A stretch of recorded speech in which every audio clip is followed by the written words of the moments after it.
আচ্ছা, আপনি একজন সচেতন নাগরিক হিসাবে একটা কথা বলুন তো, ভিক্ষা আবৃত্তি বা ভিক্ষা করা কি পেশা হতে পারে? কখনোই না, আমি মনে করি।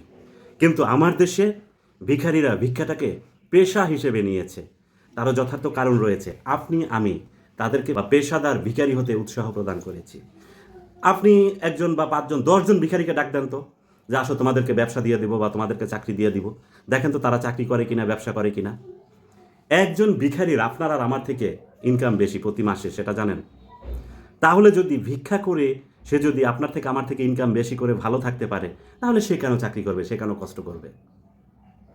তাই ভিক্ষা দেওয়ার আগে আপনার বোঝা উচিত বা চিন্তা করা উচিত যে এই মানুষটা আদৌ ভিক্ষা পাওয়ার যোগ্য কিনা। ভিক্ষা দিব না তা না, ভিক্ষা দিব। যার একটা পা নেই সে চাইলে কিন্তু কাজ করতে পারে। একটা দোকান দিলে, আপনাকে একটা বলি, যার একটা পা নেই তাকে একটা চায়ের দোকান দিয়ে দেন, একটা চায়ের দোকান দিয়ে দিয়ে আসেন তো, সে চায়ের দোকান করে কিনা? সে কখনোই করবে না, কারণ সে ভিক্ষাটাকে পেশা হিসেবে নিয়েছে। আমার দেশ তো এটা, এই দেশে সবই সম্ভব।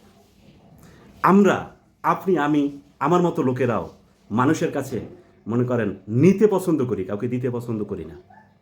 তাই ভিক্ষুকরাও এরকম পেশাদার ভিক্ষুকে পরিণত হয়েছে।